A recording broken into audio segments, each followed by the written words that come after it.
Hello hello welcome guys, very very warm welcome everyone. आप सबका दोस्तों तहे दिल से स्वागत है हमारे आज के सेशन में। मेरा नाम दोस्तों कुश पांडे है और आप देख रहे हैं the daily current affairs analysis. A very very warm welcome everyone. आप सबका तहे दिल से स्वागत है हमारे आज के डिस्कशन में। आज की जो तारीख है that is the 19th of February and ये वीडियो रिकॉर्डेड है। कुछ देर वीडियो रिकॉर्डेड जाएगा, लाइव करने की कोशिश कर रहे हैं, अगर नहीं लाइव हो पाएगा रिकॉर्ड तो आपका इस टाइम पे वीडियो जाएगा ही जाएगा। तो चलिए दोस्तों शुरू करते हैं। एक बार ज़रा साउंड को सही चेक कर लेते हैं, फिर हम आगे बढ़ते हैं। डिस्कशन का आगाज़ आपके साथ दोस्तों जो है यहाँ पर कर लेंगे। ओके,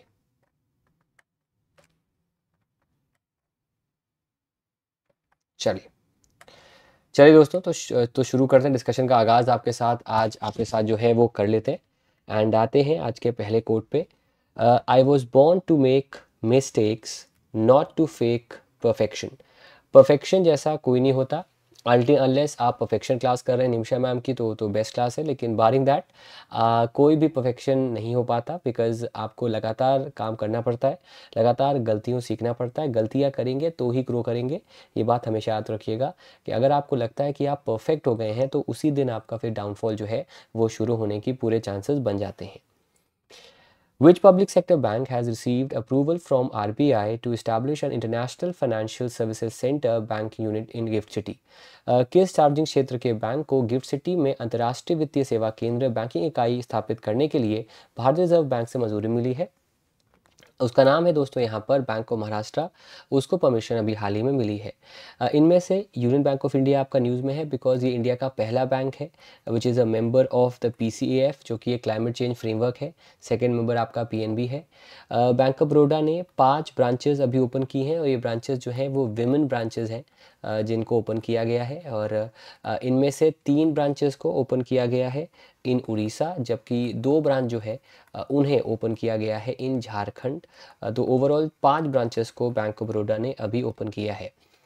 SBI की बात करें तो SBI के फॉर्मर आपके CGM थे, रिटायर्ड CGM जो थे, उनका नाम है आपका श्रीकांत। उनको अपॉइंट किया गया है to the position of administrator. वो एडमिनिस्ट्रेटर के तौर पर काम करेंगे for the new India development bank जो मुंबई बेस्ड बैंक है, जिसके बोर्ड डायरेक्टर्स को 12 मंथ्स के लिए उनको सस्पेंड कर दिया गया है और ऑपरेशंस को एक तरह से बेसिक कर दिया गया है। और उसमें श्रीकांता जो है उन्हें इस पोजीशन पर जो है वो अपॉइंटमेंट आपका दिया गया है। PNB की दोस्तों बात करें तो PNB जैसे मैंने पहले कहा ये सेकेंड बैंक था जो PCAF में आपका आया है। उस वजह से पंजाब नेशनल बैंक न्यूज़ में बना है।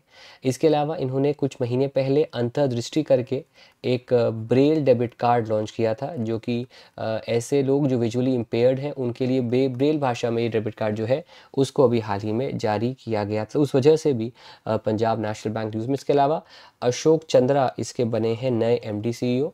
अतुल कुमार गोयल की जगह उनको अपॉइंट किया गया। इसके पहले ये कैनरा बैंक के ED के तौर पर काम करते थे। Ugro Capital, a data tech NBFC focused on MSME lending, has partnered with which international financial institution to raise to 60 crore rupees through non-convertible debentures for initiatives like women empowerment and youth development?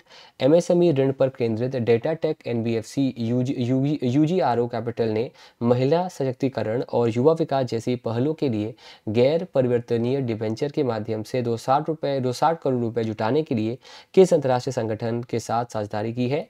उसका answer होगा the answer is it's option number C, that is FMO के साथ type किया गया है। FMO का सवाल बनेगा कौन से देश की है। FMO आपकी जो है वो डच मतलब नीदरलैंड से दोस्तों जो है वो बिलोंग करती है। उस वजह से FMO भी दोस्तों जो है वो न्यूज़ में आपका बना है। यहाँ पर मेरा एक होमवर्क है आपसे। अभी हाल ही में $50 मिलियन मेघालय को दिए गए हैं। किसने दिए हैं ये आपका होमवर्क है। और अभी हाल ही में एम्पावर के लिए दिया गया है अलग से $35 मिलियन। ये किसने दिया है? आपके सामने ऑप्शन दिए, इनमें से 2 संस्थाएं हैं जिन्होंने इनको अलग अलग कैटेगरी में आपका दिया है, तो एक बार ज़रूर मेरे को कमेंट सेक्शन में बताइएगा।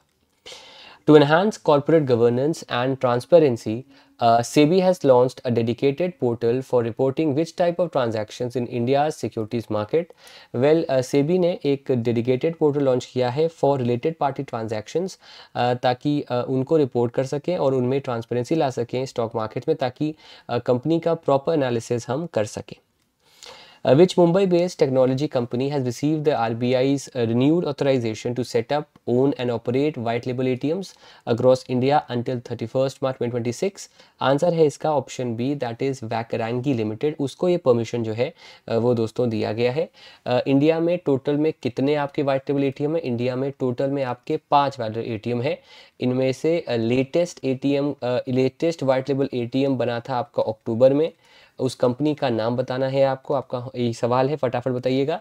और दूसरा, इसमें से एक एटीएम है आपका टाटा कम्युनिकेशंस का इंडी कैश, जिसके बिजनेस को सेल कर दिया गया है to US based company that is Findi, उनको वो सेल कर लिया गया है। WLA में FDI लिमिट जो होती है, फॉरेन इन्वेस्टमेंट लिमिट, वो भी आपकी होती है 100% की। तो कोई भी फॉरेन कंपनी इंडिया में एज पर दी RBI ATM ओपन कर सकती है। WLA या ATM की बात करें, उनके लिए एक एक्ट है आपको, उस एक्ट का नाम है the payments and settlement system act of 2007। अगर आपको याद होगा तो इससे याद आया कि मैक्सिमम जो पेनल्टी अभी अप्लाई की गई है, देखो ज़ॉम्बी मोड हम चला रहे हैं आपके लिए, जो मैक्सिमम पेनल्टी यहाँ पर अप्लाई की जाती है वो कितनी होती है? अब 10 लाख की होती है। अगर इस एक्ट की बात करें, अगर हम पेमेंट सिस्टम की बात करें, तो अभी हाल ही में रेडिफ पे करके एक थर्ड पार्टी पेमेंट एग्रीगेटर बना है, जिसमें एक्सिस बैंक उसका जो है as a payment system operator काम करेगा, प्रोवाइडर काम करेगा, माफ़ करिए। और रेडिफ पे जो है उसको इन्फीबीम ने लॉन्च किया, जो उसकी पेरेंट कंपनी है, और इंडिया का आपका जो है वो 40th नंबर का थर्ड पार्टी एप्लीकेशन प्रोवाइडर है। तो उस वजह से भी रेडिफ पे जो है वो न्यूज़ में आपका फ़िलहाल बना हुआ है। Which fintech infrastructure platform has launched India's first fully compliant self-hosted CKYC solution, enabling financial institutions to transition into the new SARSAI compliance framework? Well, इसको लॉन्च किया है आपके ऑप्शन बी, दैट देसेंट्रो ने, इन्होंने अभी हाल ही में जो है वो लॉन्च आपका किया। तो आंसर होगा ऑप्शन नंबर बी।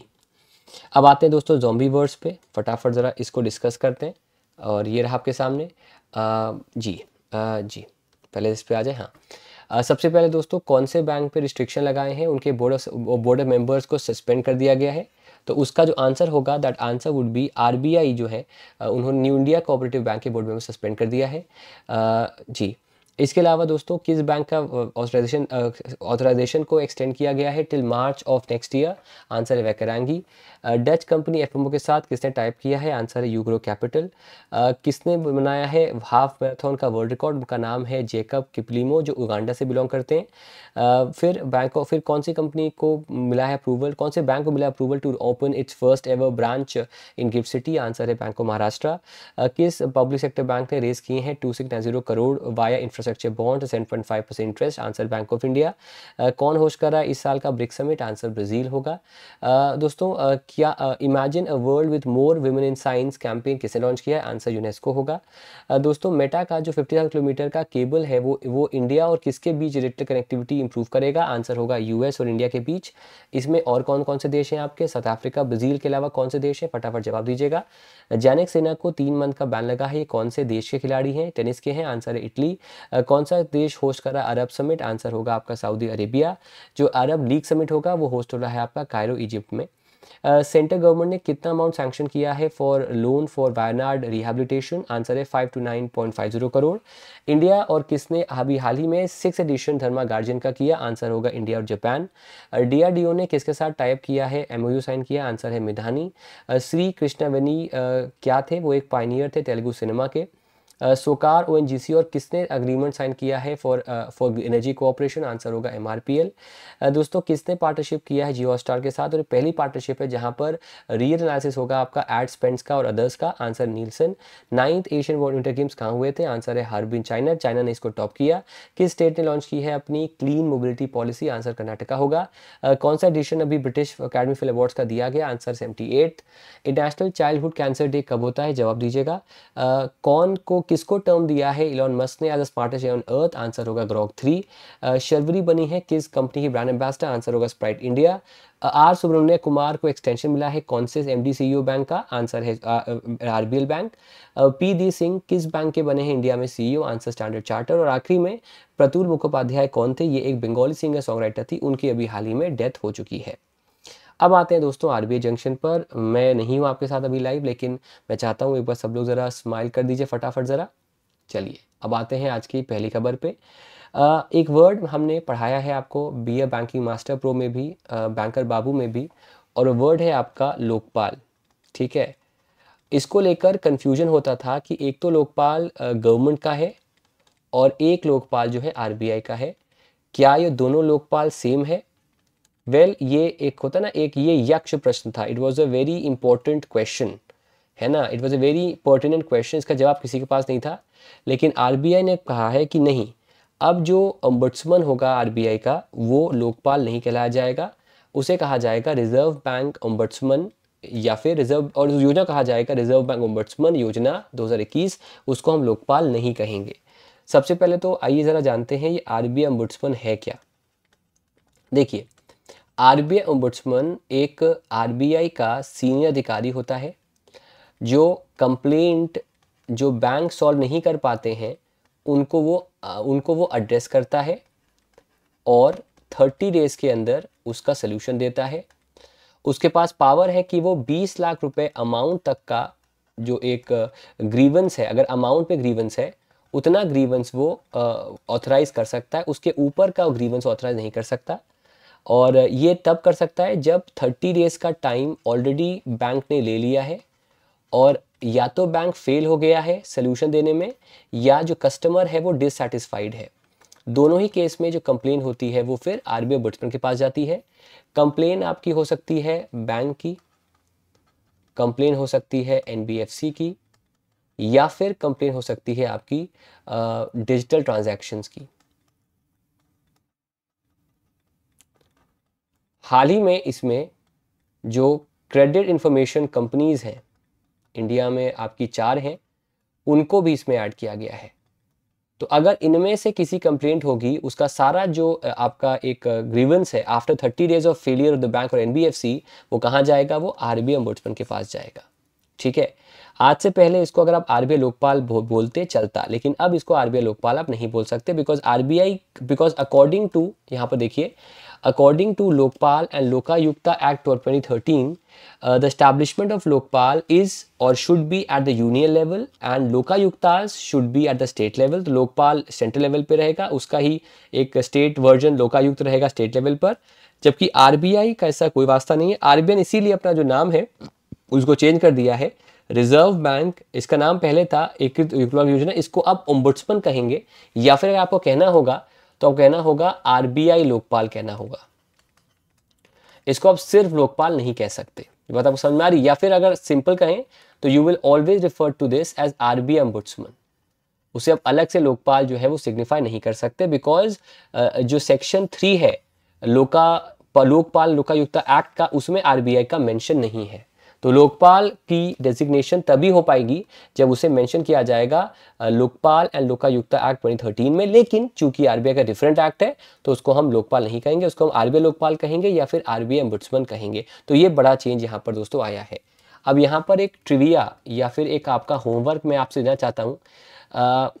ये सवाल एग्जाम में भी आ सकता है, तो मैं चाहूँगा आप लोग प्लीज़ इसके बारे में पढ़ें कि विच और what organisations are under RBI Lokpal. जैसे कि इसमें बैंक्स आ जाएगा, एनबीएफसी आ जाएगा, क्रेडिट इंफॉर्मेशन कंपनीज आ जाएंगे, आपके कुछ थर्ड पार्टी एप्लीकेशन प्रोवाइडर्स भी आ जाएंगे, लेकिन बैंक में कौन आएगा और कौन नहीं आएगा, इसका मैं जवाब चाहता हूं आपसे। फटाफट मेरे को ज़रा दीजिएगा होमवर्क में। बहुत इंपॉर्टेंट क्वेश्चन है सर, बहुत इंपॉर्टेंट है, इसको मैं दूंगा 4 स्टार कि कौन सा बैंक आपका जो है वो आरबीआई ओम्बड्समैन में नहीं आता है। चल इसी बात पे शुरू करते हैं आज का बैंक की फाइनेंशियल अवेयरनेस का लेक्चर। दोस्तों एक कंपनी है 361 असेट, उसने 15% स्टेक एक्वायर किया है भारतीय एक्सा लाइफ इंश्योरेंस में। जी है, और इससे जो पैसा है उसका इस्तेमाल भारतीय एक्सा इनोवेशन में रिसर्च में काम करेगी। इससे अपने प्रोडक्ट्स को बेटर ऑफर करेगी और कंज्यूमर नीड्स को भी ज़्यादा वो ऑफर करना आपका जो है वो स्टार्ट करेगी। यहाँ पर दोस्तों कीवर्ड आया आपका लाइफ इंश्योरेंस का। दोस्तों अभी हाल ही में इंश्योरेंस की सिर्फ बात करें तो कौन सी कंपनी ने आर्या इंश्योरेंस लॉन्च किया है? आंसर क्या होगा उसका? नारायणा होगा। किसने लॉन्च किया है आपका शुभ मुहूर्त? शुभ मुहूर्त की बात करें, शुभ मुहूर्त को लॉन्च किया है टाटा AIA ने। किसने लॉन्च किया है आपका, ये तो सबको पता ही है, किसने लॉन्च किया है, साइबर एज। साइबर एज को लॉन्च किया है टाटा AIG ने। That is absolutely the right answer. तो ऐसे चीज़ों को ज़रूर से एक बार आप लोग पढ़ लीजिएगा, इस पे सवाल भी एग्जामिनेशन में जो है वो आपसे बनेगा। हम आगे और भी चर्चा करेंगे, लेकिन फिलहाल कम से कम इतनी चीज़ें तो एक बार ज़रूर से आप लोग पढ़ लीजिएगा। हाँ, इसके अलावा दोस्तों एक और है, हर आइजन, ये किसने लॉन्च किया है, इसका जवाब दीजिएगा। जो कि विमेन की जो उनकी जो स्पेसिफिक और जो उनकी जो काफ़ी मतलब बहुत ही पर्टिकुलर उनकी जो हेल्थ हैजर्ड्स हैं उन पर ये काम करती है। तो किसने लॉन्च किया है हर आइजन, ठीक है, इसको ज़रा बताइएगा। चलिए आगे बढ़ते हैं। जैसे मैंने आपको बताया था कि सेबी ने, जो कि इंडिया में म्यूचुअल फंड्स को रेगुलेट करता है, सेबी ने रजामंदी दे दी थी कि आप सैशे म्यूचुअल फंड्स लॉन्च कर सकते हो, जिसमें आप मिनिमम 250 रुपये पर मंथ से भी म्यूचुअल फंड शुरू कर सकते हो, और फर्स्ट 3 मंथ्स तक आप हर मंथ आप 250 रुपये पे करो, उसके बाद 500 पे करो तो वो शुरू कर सकते हो। तो उसी को देखते हुए SBI म्यूचुअल फंड ने भी अपना एक 250 रुपये का SIP स्टार्ट किया है, जो कि पहले 3 मंथ्स तो आपको 250 पे करना पड़ेगा एंड फिर वो 500 रुपये पर मंथ में आपका कन्वर्ट हो जाएगा। इस SIP, इस म्यूचुअल फंड का नाम, इस SIP का नाम आप करिए जन निवेश SIP। जैसे कि आपने कभी सुना होगा जन साधारण एक्सप्रेस, सुना है ना आपने, या आपने सुना होगा हम सफ़र। इनको देख के क्या लगता है सर, ये सारी आम आदमी के लिए है ना। जैसे कि अभी स्वतंत्र एक करके एक थी, स्वतंत्रता सेनानी एक्सप्रेस, ये सब आम आदमी के लिए बनी है ना। वैसे ही ये जन निवेश SIP है, वो भी आम आदमी के लिए बनी है। SIP का फुल फॉर्म है, पता होना चाहिए आपको, सिस्टमैटिक इन्वेस्टमेंट प्लान, ये होता है, जिसमें हर महीने एक पर्टिकुलर अमाउंट आप ट्रांसफ़र करते हो, इन्वेस्ट करते हो, और इसके ज़रिए आप एक साथ ना करके आप पार्ट्स में पेमेंट जो है वो आप करते हो। तो या तो आप डेली बेसिस पे कर सकते हो, वीकली बेसिस पे कर सकते हो, या मंथली बेसिस पर ये 250 रुपये का इन्वेस्टमेंट जो है वो आप कर सकते हो। तो वो 250 रुपये का SIP स्टार्ट हुआ, जिसका नाम है आपका जन निवेश SIP, जिसको कि SBI म्यूचुअल फंड ने अभी स्टार्ट किया है। SBI म्यूचुअल फंड अभी आपका न्यूज़ में था बिकॉज उसका जो अब ओनरशिप है एक्सिस बैंक में वो कितना है, वो आपका 5.02% का है। और एक्सिस बैंक भी न्यूज़ में है because axis bank is a payment system provider for Rediff पे, उस वजह से भी एक्सिस बैंक जो है वो न्यूज़ में आपका बना हुआ है। चलिए आगे बढ़ते हैं सर। फिर दोस्तों साउथ इंडियन बैंक ने लॉन्च किया है अपना SIB क्विक FD, ठीक है, और ये सीमलेस डिजिटल इन्वेस्टमेंट के लिए है। देखो यार, मेरे को एक फीडबैक आया है कि सर आप अलग से एक टेबल बना दिया करो जो भी आपको रिवाइज करना है। कोई फ़ायदा नहीं है sir, this is called as rote learning. इसका मतलब जानते क्या होता है, आसान भाषा में स्पून फीडिंग। स्पून फीडिंग करके आपका भला होगा क्या, बताइए ज़रा मेरे को। अगर आप मेरे क्लास में आप साथ में मेरे इन्वॉल्व नहीं होंगे और खुद से नहीं याद करेंगे, रिटेन करेंगे, तो काम कैसे चलेगा, है कि नहीं भाई। तो ये तो मैं कभी नहीं करूँगा सर। अभी आपको मज़ा आ रहा होगा ये देख के कि भाई कुछ सर क्यों नहीं कर रहे, लेकिन ये जब आप एग्ज़ाम में जाओगे ना और ज़ॉम्बी मोड ऑन करोगे अपना, तो अपने आप आपको आ जाएगा। तो SIB क्विक FD को लॉन्च किया है साउथ इंडियन बैंक ने, और स्पेसिकली इसके अंदर कस्टमर्स FD ओपन कर सकते हैं UPI का यूज़ करके। उसके लिए उनका बैंक में अकाउंट होना ज़रूरी नहीं है, प्रोसेस ऑनलाइन होगा और 5 मिनट के अंदर सिर्फ आपके आधार और पैन से अकाउंट ओपन हो जाएगा। इसमें मिनिमम अमाउंट जो इन्वेस्टमेंट होगा वो आपका 1000 रुपये का इन्वेस्टमेंट जो है वो आप दोस्तों कर सकते हो। तो ये एक नया एक FD ओपन किया है साउथ इंडियन बैंक, जिसका नाम है आपका SIB quick FD। South Indian bank के MD CEO है PR शेषाद्री, 1929 में बना, 1929 में बना आपका, और त्रिशूर केरला में इसके हेडक्वार्टर्स है। FD से याद आया दोस्तों, लिक्विड FD किसने लॉन्च की है। लिक्विड FD को अभी हाल ही में बैंक ऑफ बड़ौदा ने दोस्तों जो है वो लॉन्च किया है। इसके अलावा पेट्रन करके अकाउंट सर्विस किसने ओपन किया, पेट्रन FD करके, आंसर होगा SBI। इसने अभी हाल ही में हर घर लखपति स्कीम को भी इसने ही जो है वो आपका लॉन्च किया था, उस वजह से भी दोस्तों जो है ना ये न्यूज़ में आपका बना हुआ है। फिर दोस्तों इंडिया का सबसे बड़ा लाइफ इंश्योरेंस प्रोवाइडर LIC ने भी अपने एजेंट्स को एम्पावर करने के लिए और क्विक प्रोसेसिंग करने के लिए टू ऑल दी पॉलिसी और पॉलिसीज़ को एक्टिवेट करने के लिए वन मैन ऑफिस करके एक इनिशिएटिव लॉन्च किया है जो कि 24/7 डिजिटल सर्विसेज प्रोवाइड करेगा एजेंट्स को, जिसके ज़रिए एजेंट्स कभी भी कैसे भी किसी टाइम भी वो जो पॉलिसीज़ हैं उनको कस्टमर्स का एक्टिवेट कर सकते हैं। तो इसका नाम है वन मैन ऑफिस और ये ऑनलाइन एक डिजिटल सर्विस प्लेटफॉर्म है। इससे जो एजेंट्स हैं या जो सेल्स एसोसिएट्स हैं वो कभी भी कैसे भी मोबाइल ऐप के ज़रिए अकाउंट या पॉलिसी एक्टिवेट कर सकते हैं।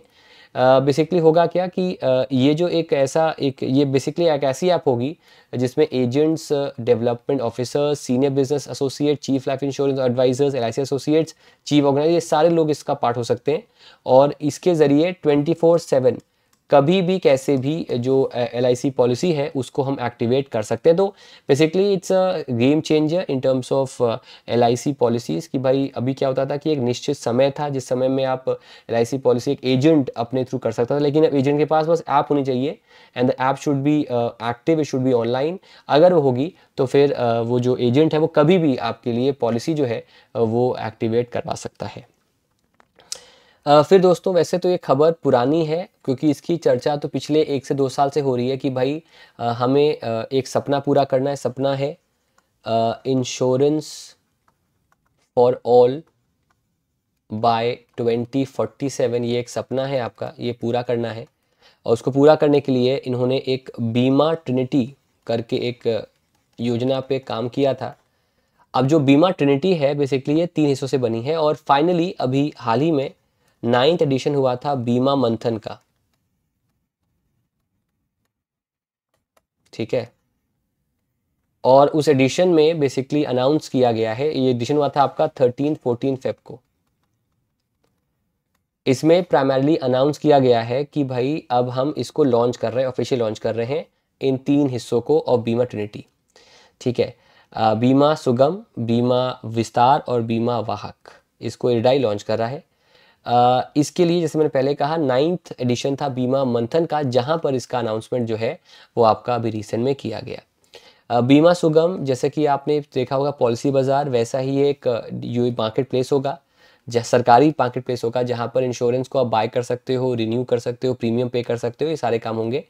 सेकेंड होगा बीमा विस्तार, एक ऐसा प्रोडक्ट होगा जो एक बंडल होगा बेसिकली इंश्योरेंस का, जिसमें health insurance, life insurance, general insurance, मतलब it will be a bundle. आपको अब अलग अलग नहीं बाय करना पड़ेगा, हेल्थ के लिए अलग, लाइफ के लिए अलग, general insurance for example car के लिए, सबके अलग। अब एक ही प्रोडक्ट होगा, एक ही बंडल इंश्योरेंस होगा जिसमें आपको तीनों ऑप्शंस, तीनों चीज़ें एक साथ मिल जाएंगी। उसके आधार पर उसका जो प्रीमियम है वो चेंज हो जाएगा। उनमें से क्या आप ऑप्ट इन करते हो, क्या आप ऑप्ट आउट करते हो, उस बेसिस पे जो प्रीमियम पे करोगे उस कवर का वो चेंज हो जाएगा। दूसरा है आपका बीमा वाहक, जहाँ पर वुमेन एम्पावरमेंट पे फोकस है, जहाँ पर specifically in rural areas, in semi urban areas जहाँ पर विमेन सेंट्रिक, वहाँ पर विमेन को इन्वॉल्व करेंगे, उन्हें स्टाइपेंड पे करेंगे।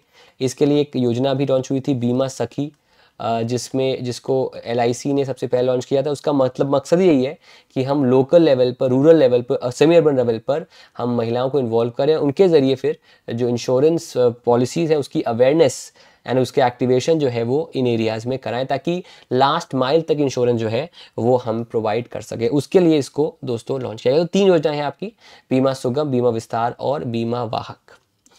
अब चलते हैं दोस्तों अंतर्राष्ट्रीय खबरों पर, दुनियादारी में क्या चल रहा है।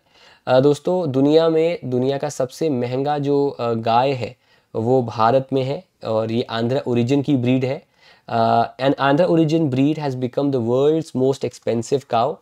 The cow of the Ongole cattle which is native to the Prakasam district of Andhra Pradesh, जिनका नाम है वियाटीना 19, उसे सेल किया गया है at a record of $4.82 at $4.82 million auction in Brazil. ये गायें अपने स्ट्रेंथ और अपने ही रेजिस्टेंस के लिए पाई जाती हैं और these Ongole cattle are very valuable internationally, और इनका वेट जो है वो होता है am I reading correct 1101 kg का। बाप रे बाप, बाप रे बाप, किसी पे चढ़ जाए तो बेचारे के प्राण पखेरु हो जाए। तो ये दुनिया की सबसे एक्सपेंसिव काउ बनी है, जिसको सेल किया गया है वियाटीना 18 को at a record price of $4.82 million at an auction in Brazil. फिर दोस्तों हैदराबाद का एक MBA कॉलेज है, इंडिया का one of the most respectable reputed colleges है ISB, that is Indian School of Business overall दुनिया में उसकी रैंक आई 27th among the Financial Times MBA rankings. So according to the Financial Times Global MBA rankings, the Indian School of Business Hyderabad is ranked 27th. पिछले साल it was 31st, now it is 27th. Number 1 पे university of Pennsylvania है Wharton US में, second पे Colombia business school, third पे ISC business school, fourth पे INSEAD and fifth पे आपका SDA बॉकनी स्कूल ऑफ मैनेजमेंट. ये टॉप 5 कॉलेजेस हैं इंडिया दुनिया के जो यहाँ पर मेंशन आपके लिए दोस्तों जो है वो किए गए हैं. तो I again repeat for everyone, 27th rank पे ISB हैदराबाद की रैंकिंग यहाँ पर जो है वो दोस्तों आई है. अगर हम बाकियों की बात करें तो IIM Ahmedabad is are close second in India 31 पे. इसने अभी RBI के साथ दोस्तों टाइप किया था फॉर नारी टेक्स प्रिंट करके, स्वनारी टेक्स प्रिंट के लिए उसके साथ इसने टाइप किया था, उस वजह से भी दोस्तों जो है ये न्यूज़ में आपका बना है. 57 पे है IIM बेंगलोर, 61 पे IIM कलकत्ता, 69 पे इंदौर, 71 पे लखनऊ एंड 83 पे XLRI एंड फिर 86 पे आपका जो है वो IIM कोझिकोड आपका 86 रैंक पे यहाँ पर बनता है. ओके मैंने आपको बताया था ना सर कि मेटा 50,000 किलोमीटर की एक अंडर सी केबल बना रहा है जिससे कनेक्टिविटी टेलीकॉम खासतौर पे ब्रॉडबैंड पर का भी कनेक्टिविटी होगा. तो कुछ वैसा ही एक और अंडर सी एक सबमरीन केबल है जिसका नाम है CMeV जो कि एरिया को डिफाइन करता है. CMeV6 सबमरीन केबल, वो उसकी सर्विसेज जो हैं उसका जो एक नेटवर्क है वो अब एयरटेल ने एक्सपैंड कर दिया है. ओरिजिनली ये जो था वो मुंबई में ये आपका पहुंचा था इसका केबल जो कि पिछले साल December 30 पहुंचा था, और अब इसका जो केबल है वो सक्सेसफुली लैंड किया है in Chennai as well. So Chennai has become the second city in India जहां पर ये जो आपका सबमरीन केबल है उसकी लैंडिंग हो चुकी है, उसका कनेक्टिविटी की गुंजाइश यहाँ पर बन चुकी है. CMeV का मतलब होता है south east Asia, middle east, west Europe 6 ये नाम है इसका. और ये सबमरीन केबल चेन्नई भी अब आपका दोस्तों पहुंच गया. तो इन रीजन्स में ये अपनी सर्विसेज प्रोवाइड करेगा which is a fast submarine which is a fast under sea broadband connectivity service. तो उसका अब जो लेटेस्ट लैंडिंग है, लेटेस्ट स्पॉट है उसका, वो चेन्नई भी अब आपका दोस्तों जो है वो बन गया. तो अगर हम बात करें इस पर्टिकुलर सबमरीन केबल की तो इसका डिस्टेंस है 21,700 किलोमीटर्स का सबसी केबल है और इसे इंजीनियर किया इंस्टॉल किया है सबकॉम ने, और ये इंडिया, फ्रांस और सिंगापुर अलॉन्ग विथ इजिप्ट इन 4 देशों को केबल्स के जरिए कनेक्ट करेगा.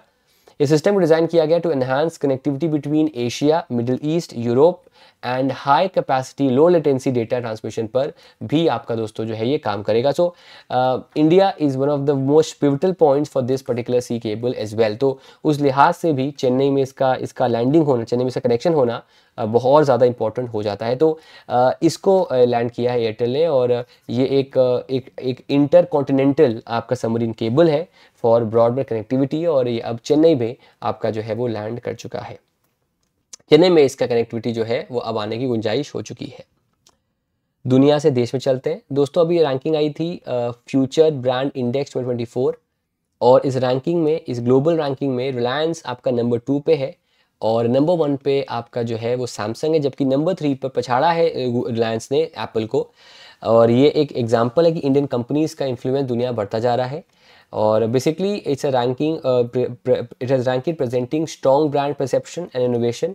और इस ग्लोबल ब्रांड फाइनेंस रैंकिंग में, global future brand index ranking में जो इंडिया रिलायंस है वो नंबर 2 पे है, सैमसंग 1 पे और एप्पल आपका जो है वो नंबर 3 पे बना हुआ है. यहाँ पर आप देख सकते हैं कि in 2020 in this particular rank it is at number 1, second पे Reliance, third पे Apple, fourth पे we have Nike and fifth पे we have ASML and these are the top 5 company जिनके नाम यहाँ पर दिए हुए हैं. टॉप 20 में देखें तो और कंपनीज भी आती हैं, उनको देख लीजिए. फॉर एग्जाम्पल नेटफ्लिक्स 12th पे है, माइक्रोसॉफ्ट 14 पे है, इंटेल 17 पे, नेस्ले 18 पे. ऐसे अलग अलग कंपनीज़ के नाम यहाँ दिए हुए हैं. उनमें रिलायंस सेकंड पे है, सैमसंग फर्स्ट पे है, एप्पल थर्ड पे और नाइकी जो है वो नंबर 4 पे और ASML जो है वो नंबर 5 पे यहाँ पर बनी हुई है. फिर दोस्तों मैंने जब भी कभी बाहर ट्रैवल किया है तो एक चीज़ मैंने पाई है, 8 और let's say 7 out of 10 times ऐसा हुआ है कि जो मैं एप्पल या जो मैं मैंगो कंज्यूम कर रहा हूँ वो इंडिया से एक्सपोर्ट किया गया है and it's a very curious case कि उतना टेस्टी और उतना ज़्यादा हेल्दी जो एक फ्रूट है वो मुझे अपने देश में नहीं मिलता, लेकिन मेरे देश का ही पैदावार है जो मुझे बाकी देशों में मिल जाता है। एंड कहीं ना कहीं this is something that we should explore more कि ऐसा क्यों होता है। बहरहाल इंडिया ने अपना पहला ट्रायल शिपमेंट भेजा है ऑस्ट्रेलिया, देखो, और ये भेजा है उन्होंने अनार का, पोमोग्रेनेट का ट्रायल शिपमेंट है। वहाँ के एफडीए से अप्रूवल मिलेगा, वहाँ का जो फूड ड्रग एडमिनिस्ट्रेशन से अप्रूवल मिलेगा, तब जाकर आगे जाके और एक्सपोर्ट किया जाएगा। तो इंडिया ने अपना जो फाइनेस्ट अनार बनते हैं, जो फाइनेस्ट आप पोमोग्रेनेट बनते हैं, जिसमें पेस्टिसाइड्स कम होते हैं, कम यूज़ होता है उसमें, उसके मतलब उसका बनाने, उसको उगाने में, या फिर जहाँ उगता है वो, या फिर it is free of chemicals, it's a very organic product. तो the first trial shipment of pomegranates has been sent to Australia and it was approved, it was successfully facilitated by the Agricultural and Processed Food Products Export Development Authority। और ये पहला अब तक का commercial सी shipment है। इसके लिए उसने एग्रोस्टार और केबी एक्सपोर्ट्स के साथ जो है वो टाई अप किया हुआ है। APADA पूरा जो एक्सपोर्ट था, और ये जो वैरायटी है उसका नाम है संगोला और भगवा। तो संगोला एंड भगवा varieties of pomegranates has been successfully exported to the Australian nation, to this particular nation down under। और पहला सी फ्रेट शिपमेंट जो था वो डिपार्ट हुआ December 6 को सिडनी के लिए, और अराइव के सिडनी पे January 13 को। और basically 5.7 metric tons of pomegranate जो है वो यहाँ भेजे गए हैं। और इसका जो सोर्स है वो है आपका सोलापुर रीजन से। तो यहाँ से वो आपके जो हाई क्वालिटी और हाईली न्यूट्रिशियस जो अनार हैं उनको ऑस्ट्रेलिया जो है वो एक्सपोर्ट किया गया है। फिर दोस्तों एक ग्रांट है which is named after the eminent scientist J C Bose, उसको लॉन्च किया है। और इसके लिए प्रपोजल लॉन्च किया है कि जिनको मतलब it has basically made offer to anyone who is eligible for these grants. और इसको किया है भारत के जो लेटेस्ट एक फाउंडेशन बना है, दी अनुसंधान नेशनल रिसर्च फाउंडेशन, जिसके SKR करके IIT, ये पहले माइक्रोसॉफ्ट में थे और IIT मद्रास के फॉर्मर स्टूडेंट भी रहे हैं, वो इसके आपके बने हैं चेयरपर्सन। तो उनकी अध्यक्षता में एक कॉल फॉर प्रपोजल दिया गया है, जिनको अप्रूवल मिलेगा उनको फिर जेसी बोस ग्रांट उन्हें उनकी रिसर्च के लिए दोस्तों प्रोवाइड की जाएगी। So the Anusandhan national research foundation has announced the launch of J C Bose grant. It will recognize the outstanding performance and contributions of senior Indian scientists and engineers through their extramural funding opportunities। मतलब उनको और funding देंगे ताकि अपने जो research already कर रहे हैं उसको वो और एनहांस कर सकें और बेटर कर सकें। ये ग्रांट जो होगा उसमें अमाउंट होगा 25 लाख रुपए का, और ये अमाउंट 5 साल के लिए उन्हें दिया जाएगा। इसके अलावा उन्हें 1 लाख रुपए दिया जाएगा will provided to the implementing institution. मतलब जिस संगठन में होगा उसको 1 लाख रुपए दिए जाएंगे, मतलब अगर खर्चा ऊपर जाता है। और 25 लाख रुपए जो है वो फॉर ड्यूरेशन ऑफ 5 ईयर्स जो है वो प्रोवाइड किया जाएगा टू द पीपल, जो साइंटिस्ट एंड इंजीनियर जिनको ये ग्रांट आपका मिलेगा। अगर प्रिंसिपल इन्वेस्टिगेटर की उम्र निकल जाती है, अगर he retires, it can be continued subject to the host institution willingness to host the PI। मतलब अगर वो इंसान, देखो यहाँ पर एज भी दिया हुआ 68 के ऊपर अगर निकल जाती है उम्र, तो फिर जो जहाँ पर वो रिसर्च हो रहा है उसको बोला जाएगा कि आप इसमें किसी और को अपॉइंट कर सकते हैं और रिसर्च को कंटिन्यू कर सकते हैं। लेकिन जो मैक्सिमम एज है इस ग्रांट की वो 68 ईयर्स यहाँ पर है, द जेसी बोस ग्रांट, जो कि ANRF जो है वो आपका प्रोवाइड करेगा। फिर दोस्तों national skill development council setup करेगा 50 नए FSCs and 10 international academies. It will set up 50 new future skill centre, जो भविष्य में स्किल रिक्वायर्ड है उसके ऊपर, और 10 NSDC international academies across India, ताकि वहाँ पर स्किल डेवलपमेंट पे और ट्रेनिंग पर काम किया जा सके। इससे नॉलेज और प्रैक्टिकल एप्लीकेशन के बीच जो गैप आता है ना, जो कि हम सब फेस करते हैं, उसको वो हम कम कर सकते हैं, ताकि उनको हम वो एजुकेशन दें जो कि करंट में इंडस्ट्री की या फ्यूचर में इंडस्ट्री की आपकी जो नीड है। तो उसके बेसिस पर 50 नए फ्यूचर स्किल सेंटर्स और 10 NSDC के नेशनल एकेडमीज़ को सेटअप आपका दोस्तों जो है वो किया जाएगा। इसके लिए इन्होंने टाइप किया 33 ग्लोबल कंपनीज़ के साथ और 21 फ्यूचर स्किल सेंटर्स भी इस्टेब्लिश किए जाएंगे और इस्टेब्लिश किए जाएंगे आपके in various high education institutions like universities and colleges. वहाँ पर 21 फ्यूचर स्किल सेंटर्स को भी सेटअप करेंगे अपार्ट फ्रॉम द 50 जो वो खुद से अपने लेवल पर सेटअप करेगा। देखो यार, एक तो होता है MSP, मिनिमम सपोर्ट प्राइस, ठीक है, जो कि वैसे तो इनिशियली 22 आपके पेरिशेबल क्रॉप्स थे जो कि ख़राब हो जाते जल्दी, उनके लिए था, लेकिन इसको और एक्सटेंड कर दिया गया था। इसके अलावा दोस्तों एक और योजना है जहाँ जो एडिशनल सपोर्ट प्रोवाइड करता है भारत में क्रॉप्स को एंड अलग अलग एग्रीकल्चरल आउटपुट्स को, उसका नाम है PM आशा। वैसे तो 2018 में इसको लॉन्च किया गया था, लेकिन अब इसको एक्सटेंड किया गया है till the end of next financial year, मतलब 31 मार्च 2026 तक ये जो योजना है वो आपकी चलेगी। PM आशा का बेसिकली फुल फॉर्म है, PM आशा बेसिकली एक स्कीम है, जैसे मैंने पहले बताया, इसको 2018 में आपका जो है वो लॉन्च किया गया था। एंड अगर हम प्राइमरली PM आशा की बात करें, ठीक है, तो PM आशा का फुल फॉर्म है आपका प्रधानमंत्री अन्नदाता आय संरक्षण अभियान। आई अगेन रिपीट, प्रधानमंत्री अन्नदाता आय, ए से अन्नदाता, ए से आय और S से संरक्षण अभियान, ये इसका फुल फॉर्म है। तो ये अब योजना जो है वो अब एक्सटेंड की जाएगी टिल द एंड ऑफ 31 मार्च 2026। इसके अंदर जो सरकार है वो जो 25% है नेशनल प्रोडक्शन का, वो under this price support scheme purchase करेगी। मतलब जो भी नेशनल प्रोडक्शन का, जो भी सरकार प्रोक्योर करने वाली है, उसमें से 25% इस योजना के अंदर वो परचेज करेगी, जिसमें वो एक अच्छे प्राइस पर वो जो है हमारे फार्मर्स से लेगी। और इसके अलावा तूर, उड़द और मसूर, इन 3 दालों का तो 100% कमिटमेंट लिया है उसने फॉर द करेंट सीजन। मतलब जो भी दाल प्रोड्यूस होगी उसका करंट जो कमिटमेंट है इनमें प्रोक्योरमेंट का कंप्लीट 100% वो कमिटमेंट लिया है, ताकि इनकी जो भी प्रोवाइड होगा उसका पूरा जो प्रोडक्शन है उसको परचेज कर सकती है आपकी सरकार, जिससे कि फार्मर्स इनकम बेटर होगी, बिकॉज उन्हें अच्छे दाम पर उनका क्रॉप बिकेगा, specially during the kharif season. तो इसको अब एक्सटेंड किया गया है टिल द एंड ऑफ 31 मार्च 2026। फिर दोस्तों जैसे आपने बताया था कुछ टाइम पहले, एक वाटरशेड करके एक इनिशिएटिव को लॉन्च किया है हमारे मिनिस्ट्री ने। वैसे ही अब भारत के रूरल डेवलपमेंट मिनिस्टर यानी कि एग्रीकल्चर मिनिस्टर शिवराज सिंह चौहान, उन्होंने नक्श प्रोग्राम लॉन्च किया है, जिसके अंडर जो अर्बन लैंड है उसका सर्वे कराया जाएगा। So the Minister for Rural Development and Agriculture and Farmers Welfare, Shivraj Singh Chauhan, will inaugurate the National Geospatial Knowledge Based Land Survey of Urban Habitations, also known as Naksh program।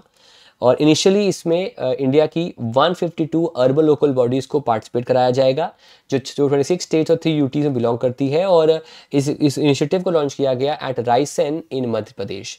इसके अंदर land survey होना है in urban local bodies का।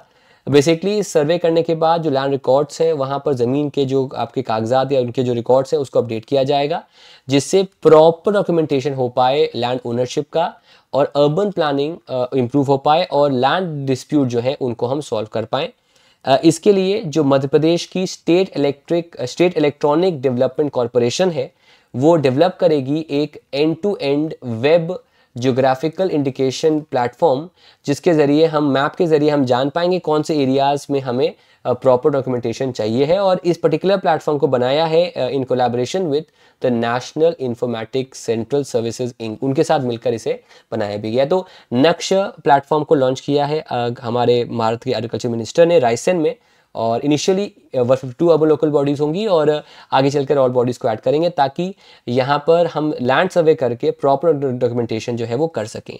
इसके लिए technical partner of course वो आपका survey of India है, और इसका जो टोटल खर्चा आएगा वो खर्चा आएगा आपका 194 करोड़ का, जो पूरा खर्चा सेंट्रल गवर्नमेंट जो है वो प्रोवाइड आपका करने वाली है। फिर दोस्तों जैसे कि आपने देखा होगा, मैंने बताया था आपको ना, एक तो था आपका डेवोल्यूशन टू पंचायत, कितना फंडिंग होता है आपको याद होगा।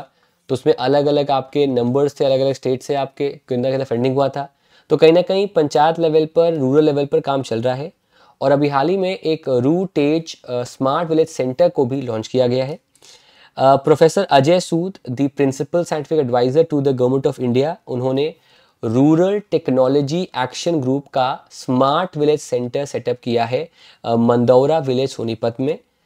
इससे जो अलग अलग आपके टेक्नोलॉजी इनोवेशंस होने चाहिए गांव देहात में, उसको इम्प्लीमेंट किया जाएगा। बेसिकली इसको डेवलप किया गया है under the guidance of the office of the principal adviser. और इसमें जो भी लेटेस्ट टेक्नोलॉजीज़ हैं आपकी रूरल नीड्स को मद्देनज़र, चाहे वो आपका ऑर्गेनिक फार्मिंग के अंदर नए टूल्स का हो, चाहे वेदर फोरकास्टिंग के लिए स्मॉल नोडल सेंटर्स हों, चाहे आपका मॉडर्न मशीनरी हो, उन सबको इंस्टॉल किया जाएगा इन गांवों पे। तो उसका जो पहला ऐसा एग्जांपल होगा वो आपका मंदौरा विलेज सोनीपत हरियाणा में जो है वो इस सेंटर को सेटअप किया गया, ताकि उस एरिया के जो भी गांव देहात हैं उनको हम इसकी जानकारी और इसका इम्प्लीमेंटेशन सिखा सकें। बेसिकली जैसे मैंने पहले कहा, हर पंचायत लेवल पर एक ऐसा सेंटर होगा जो हैंड होल्डिंग करेगा, मतलब जो फार्मर्स हैं, जो विलेजर्स हैं, उनको हेल्प करेगा। और एक सेंटर करीब 15-20 गांवों को एक साथ हेल्प करेगा, ताकि जो भी लेटेस्ट टेक्नोलॉजी है उनको वो गांव जो है वो आपका इस्तेमाल कर पाए। करीब 12 ऐसी टेक्नोलॉजी ट्रैक्स हैं, टेक्नोलॉजी इनोवेशंस हैं रूरल चैलेंजेस को लेकर, जिनको सिखाया जाएगा और इम्प्लीमेंट किया जाजाएगा गाँव के। तो इनिशियली आपका सोनीपत में हुआ है, आगे चलकर इसे पूरे देश में लॉन्च करने का प्लानिंग किया गया है। तो एग्जाम्पल के तौर पर, जैसे कि आपने स्वदेश देखी है, अब स्वदेश के एंड में क्या होता है कि शाहरुख खान एक वाटर पंप लगाते हैं, पहाड़ से पानी लाते हैं और कैसे पानी पहुंचाते हैं, तो वो एक टेक्नोलॉजी इनोवेशन है। ऐसे ही जो भी लेटेस्ट टेक्नोलॉजी इनोवेशन होगा उसको यहाँ पर सिखाया जाएगा, इंप्लीमेंट किया जाएगा। तो कई सारे मोहन भार्गव जो होंगे हर गांव देहात में, उनको जो है वो लाया जाएगा। फिर दोस्तों, भारत के मिनिस्टर पवित्र मार्गरीटा ने इनोग्रेट किया है सिल्क टेक 2025। ये मिनिस्टर हैं स्टेट के for textiles and foreign affairs. और ये जो एक नेशनल कॉन्फ्रेंस है आपका सिल्क टेक, उसको अभी रिसेंट में भारत मंडपम में जो है वो लॉन्च किया गया। इस कॉन्फ्रेंस को ऑर्गेनाइज किया है CSB central Tasar research and training institute Ranchi ने और CSB CSTRI ने। और इसके यहाँ पर एक सोवेनियर भी लॉन्च किया गया सिल्क टेक 2025 का और प्रौद्योगिकी विवरणक का। और इसी मौके पर 6 MOUs को भी यहाँ पर साइन किया गया। मुद्दे की बात सर यहाँ पर यह है, किसने लॉन्च किया, पहला ये, और ये एडिशन कहाँ पर हुआ आपका, ये भारत मंडपम में इसको जो है वो अभी हाल ही में आपका जो है वो दोस्तों लॉन्च किया गया। तो उसके लिए ये योजना जो है, ये जो एक कॉन्फ्रेंस है, जो इवेंट है, उसे भारत मंडपम में आपका कराया गया। फिर दोस्तों, मल्टीलैटरल नेवल एक्सरसाइज, जहाँ पर कई देशों के साथ एक्सरसाइज हो रही है नेवल की, उसका नाम है कोमोडो, वो इंडोनेशिया में आपकी किक ऑफ हुई है। A multilateral naval exercise Komodo involving 39 countries has kicked off in Bali, Indonesia। और इसका थीम है maritime partnership for piece and stability. और इसका 5वां एडिशन जो है उसे कराया जा रहा है और इंडोनेशिया में बाली में इसको जो है वो स्टार्ट किया गया। इंडोनेशिया वैसे भी आपका न्यूज़ में है, बिकॉज एक तो इंडोनेशिया के जो हेड है वो इंडिया आए थे, दूसरा it is the 10th member of BRICS, उस वजह से भी इंडोनेशिया जो है वो न्यूज़ में आपका बना है। फिर दोस्तों, जैसे कि आपने सुना होगा ना गगनयान मिशन, जो कि आपका है फॉर आउटर स्पेस, वैसे ही आपका एक समुद्रयान है, एक समुद्र मिशन है जो कि डीप सी मिशन है। तो उसमें एक मत्स्य 6000 है जो कि इंडिया का डीप ओशन सबमर्सिबल है। उसने अपना वेट टेस्टिंग कर लिया है, पानी में जाकर उसने अपने आप को जो बेसिक टेस्टिंग होती है वो बेसिकली कर ली है।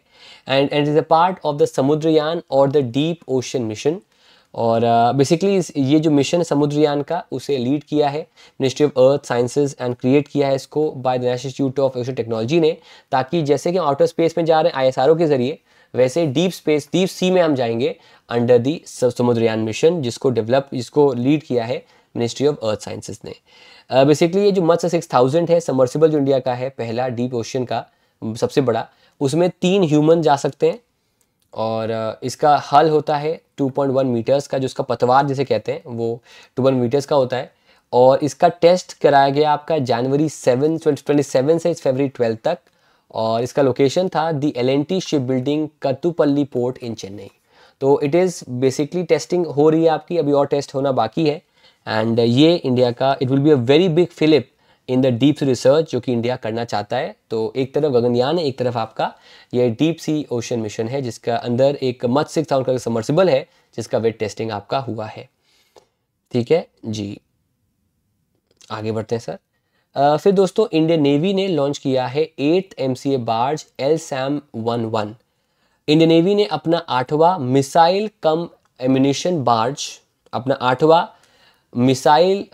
मिसाइल सह गोला बारूद बजरा LSAM-11 को लॉन्च किया है। इसको लॉन्च किया गया मीरा भयांडार महाराष्ट्र में। इसे बिल्ड किया है सीकॉन इंजीनियरिंग प्रोजेक्ट्स ने, और 2021 में इन्हें कॉन्ट्रैक्ट आपका मिला था। और बेसिकली इस बार्ज के बनने से नेवल ट्रांसपोर्टेशन लॉजिस्टिक्स में काम होगा, और इससे हम ट्रांसपोर्ट सप्लाई और एम्यूनिशन का दोस्तों जो है वो कर पाएंगे। तो उसके लिए एक नया बार्ज, एक बजरा जो है, इसका नाम LSAM-11 है, उसको अभी हाल ही में लॉन्च, उसका 8वां एडिशन जो है उस मिसाइल कम एम्यूनिशन बार्ज का, उसको दोस्तों अभी हाल ही में लॉन्च किया गया है। इसे सेटअप किया गया under a contract between ministry of defence and Seacon engineering limited. और ये जो सीकॉन इंजीनियरिंग है, ये एक MSME, एक छोटी लघु कंपनी, इसमें छोटा सा आपका एक शिपयार्ड कंपनी बेस्ड है, जो कि विशाखापट्टनम में आपका सेटअप किया गया। विशाखापट्टनम की बात करें तो जो वोल्टेयर डिवीजन है which is a part of the railways, उसका नाम अब चेंज किया गया है इनटू विशाखापट्टनम। फिर दोस्तों इंडिया ने टाइप किया है इंटेल के साथ, और उनके साथ मिलकर इंडिया में 1 लाख यंगस्टर्स को AI में दोस्तों जो है वो आपका ट्रेन करेंगे। इन्होंने मिलकर लॉन्च किया है AI फॉर एंटरप्रेन्योरशिप मॉड्यूल, जिससे AI को एक तरह से जो भी उसको लेकर एक सस्पेंस है, उसको लेकर जो एक कई सारे आपके मिसनॉमर्स हैं, मिसकंसेप्शन है, उसको दूर किया जाएगा। और एंटरप्रेन्योर रियल थिंकिंग, मतलब कैसे इसमें हम स्टार्टअप कर सकते हैं, उसको भी प्रमोट किया जाएगा। 2025 के अंदर करीब 1 लाख लर्नर्स को ये प्रोवाइड करेंगे, उनको सर्टिफिकेशन प्रोवाइड करेंगे, और उन्हें AI के बारे में और जानकारी जो है वो प्रोवाइड यहाँ पर कर देंगे। फिर दोस्तों डिपार्टमेंट टेलीकम्युनिकेशन ने ITU के साथ पार्टनरशिप की है। सो डिपार्टमेंट ऑफ टेलीकम्युनिकेशंस ने इंटरनेशनल टेलीकम्युनिकेशन यूनियन के साथ पार्टनरशिप की है, और उनके साथ मिलकर AI डिजिटल ट्विन्स जो है उनका जो इंफ्रास्ट्रक्चर इंडिया में है उसे सेटअप किया जाएगा। और बेसिकली इसके लिए लेटर ऑफ इंटेंट साइन किया गया है। AI इंफ्रास्ट्रक्चर ट्विन्स का मतलब है कि वो 5G, internet of things, AI, augmented reality, virtual reality, इन सब को सामने लाएंगे। मतलब they should be the main policy, और इसके ज़रिए वो वर्चुअल मॉडल बनाएंगे आपके फिजिकल सेट्स का। तो ट्विन मतलब होता है कि एक तरफ तो उसका फिजिकल मॉडल होगा, जैसे कि टावर्स हो गए, जैसे कि ट्रांसमिट लाइन्स होगी, दूसरा उसका AI मॉडल, उसका वर्चुअल मॉडल भी दोस्तों जो है बनाया जाएगा, ताकि दोनों लेवल पर हम proper analysis, proper research, proper implementation कर पाएँ। तो बेसिकली इसके लिए जो है एक MOU साइन किया है डिपार्टमेंट टेलीकम्युनिकेशंस ने with the international telecommunication union, उसके साथ ही MOU अभी हाल ही में साइन किया गया है। आगे बढ़ते हैं सर। फिर दोस्तों अभी हाल ही में गुजरात गवर्नमेंट ने लॉन्च किया है आपका GSFL। GSFL का फुल फॉर्म है Gujarat scheme for Antyodaya families for augmenting livelihoods. अब यहाँ पर ध्यान देना, ध्यान से, अंत्योदय फैमिलीज का मतलब वही होता है कि ऐसे समाज का वो वर्ग, समाज के ऐसे लोग जो अंडर प्रिविलेज्ड हैं, जो या तो मल नरिश्ड हैं या फिर मार्जिनलाइज्ड हैं, जिनको मेन फोकस नहीं मिलता, उनको मतलब डिफरेंस है इन अपॉर्चुनिटी, डिफरेंस है in terms of getting benefits. तो बेसिकली जो अंडर प्रिविलेज फैमिलीज हैं, स्पेसिफिकली विमेन एंड ऐसे लोग जो इकोनॉमिकली बैकवर्ड हैं, उनमें आत्मनिर्भरता को लाना, उनको सेल्फ डिपेंडेंट करना, उसके लिए ये योजना आपकी बनी है। और इसके अंदर करीब 50,000 ऐसे आपके अंत्योदय फैमिलीज हैं, या फिर जो आपकी योजना है, आपकी आयुष्मान आरोग्य योजना, उसके कार्ड होल्डर्स को भी करीब 50,000 ऐसे लोग को इसमें जो है वो सपोर्ट आपका दोस्तों मिलेगा। तो GSFL करके एक इनिशिएटिव को लॉन्च किया गया। इसका फुल फॉर्म है Gujarat scheme for Antyodaya families for augmenting livelihoods, जिसका मेन मकसद है अंडर प्रिविलेज फैमिलीज को, विमेन को एम्पावर करना और उनको आत्मनिर्भर बनाना। उसके लिए इसको जो है वो लॉन्च किया गया इन गुजरात। दोस्तों गुजरात में उसका मिला है उसका पहला बायोडाइवर्सिटी हेरिटेज, उसका नाम क्या है जरा बताएगा? उसका नाम है आपका गुनेरी। अब ये ट्रिक क्वेश्चन है सर, गुनेरी उड़ीसा का है, मैंने बोल तो दिया, या गुजरात का है? फटाफट जरा मेरे को जवाब दीजिएगा कमेंट सेक्शन में, गुनेरी कहाँ पर है आपका। चलिए आगे बढ़ते हैं सर। तो बेसिकली 25 तालुकास में कवर होगा इसका, 10 डिस्ट्रिक्ट्स गुजरात में कवर होगा इसका, और इसको इम्प्लीमेंट करेगा गुजरात लाइवलीहुड प्रमोशन कंपनी। और इसका जो अमाउंट ग्रांट मिला है, जो मिलेगा इनकम सोर्स डेवलप करने के लिए, वो होगा 80,000 का। इसका अमाउंट यूज़ करके वो कोई भी छोटा मोटा व्यवसाय जो है उसको स्टार्ट कर सकते हैं। इसमें स्किल ट्रेनिंग होगी, इसमें बैंक्स के साथ कनेक्शन होगा, अकाउंट्स ओपनिंग होगा, इंश्योरेंस दिया जाएगा। 40 फैमिलीज़ में फील्ड कोचेस होंगे जो उनको स्किल डेवलपमेंट करेंगे, और रियल टाइम बेसिस पर ऑनबोर्डिंग की जाएगी बेनिफिशरीज़ की। फिर दोस्तों 9 साल पूरे हो गए हैं प्रधानमंत्री फसल बीमा योजना के। ये योजना स्टार्ट हुई थी फरवरी 18, 2016 को। It is a flagship crop insurance scheme of the government. इसके अंदर खरीफ, राबी और कैश क्रॉप्स को इंश्योरेंस प्रोवाइड करते हैं, जिसके लिए अगर खरीफ क्रॉप है तो उस पर 2% का प्रीमियम पे करना है ऑन द टोटल कवर, और फिर उनको कवर मिलेगा। और राबी क्रॉप पे जो प्रीमियम होगा वो 1.5% of the total cover cost होगा। कमर्शियल क्रॉप से हॉर्टिकल्चर क्रॉप पे ये कवर जो है आपका प्रीमियम जो है वो 5% का होगा।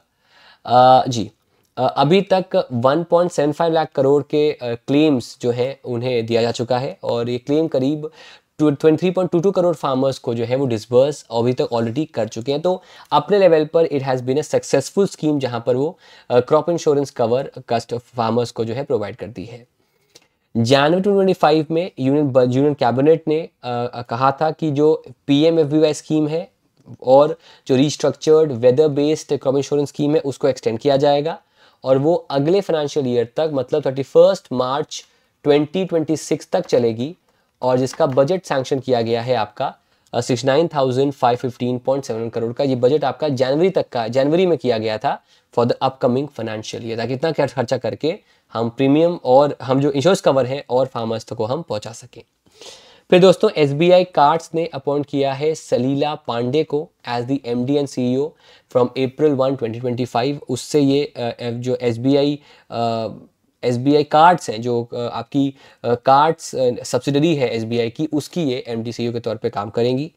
ज्ञानेश कुमार बने हैं भारत के नए चीफ इलेक्शन कमिश्नर।